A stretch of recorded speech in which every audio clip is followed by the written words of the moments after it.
We are starting straight on with very pathetic case, a case of a cousin who actually masterminded the kidnap of his cousin.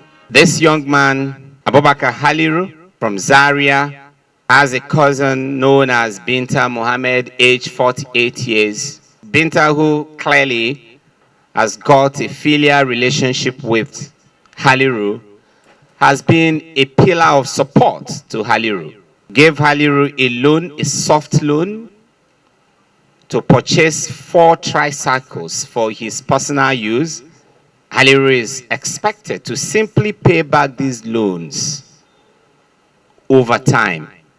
At a point, Haliru, clearly not intending to return to pay back this loan, lured this relative of his out of Zaria on the pretense that she should accompany her to somewhere where accompany him to somewhere where he's about to collect, where he's going to collect money, and in that process, simply handed over Binta to a gang of kidnappers based in Galadimawa Forest in Jiwa local government area in Kaduna State.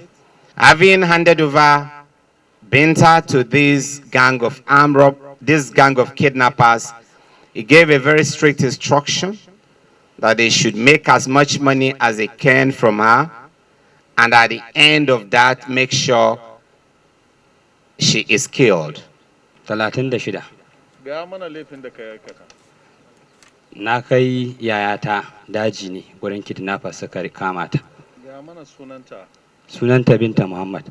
Me tsakaninka da ita? Tana bi na kuɗi miliyan 1.4.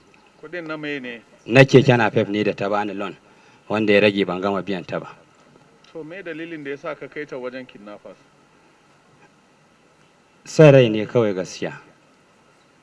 Na kai ta ne dama in suka anshi abin da suka ansa, ni ma su bani wani abu sai in samu in biya ta kuɗinta da take bina. To ya kai kasancewa wayannan suna kidnapping? Akwai wata yarinya da nake nema. To shi wanda muke waya da shi ya auri yayarta. Ta yadda aka yi na santa kenan. Yadda aka yi na san suna kidnapping kenan.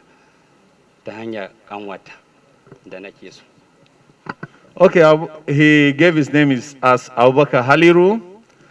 He's from Zaria. He's 36 years of age. He confessed that he facilitated the kidnap of his cousin, who has previously given him a loan to purchase 4 tricycles for his business. And he was meant to repay back this soft loan. But because he couldn't meet up with the repayment, he decided to lure her, hand her over to this kidnap gang, one of whom he had already known in the past to be a criminal, a kidnapper, with the intention that she should be extorted, and maybe he will get some part of the money to enable him repay the loan. These gang members who are here are clearly very dangerous elements. They have a history of having participated in so many other kidnap operations in the past, including the kidnap of 8 persons from the National Leprosy and Tuberculosis Training Center in Zaria. This gang is also responsible for the killing of a female pharmacist from the Ahmadu Bello Teaching Hospital that was kidnapped some time ago, and so many other horrible crimes they've actually committed in the past. So Binta must have been a very lucky woman to have escaped death by whiskers. But Binta had a divine visitation, and that very night, the first night of her kidnap, she managed to escape from the kidnappers' den.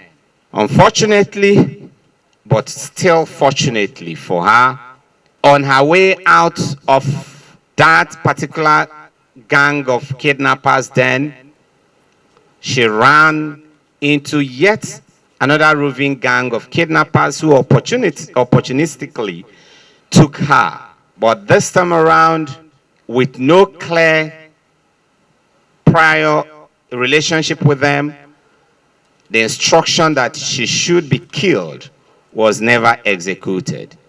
Within the time she was trying to transit out of the forest, she had already made calls, and that calls got through to IRT operatives who also set machineries in motion that eventually facilitated her release from the kidnappers' den.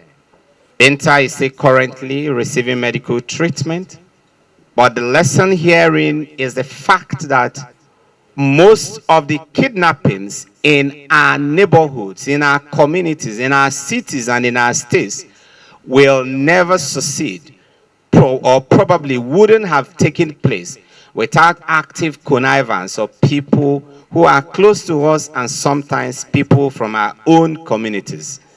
So we must continue to watch closely persons we relate with.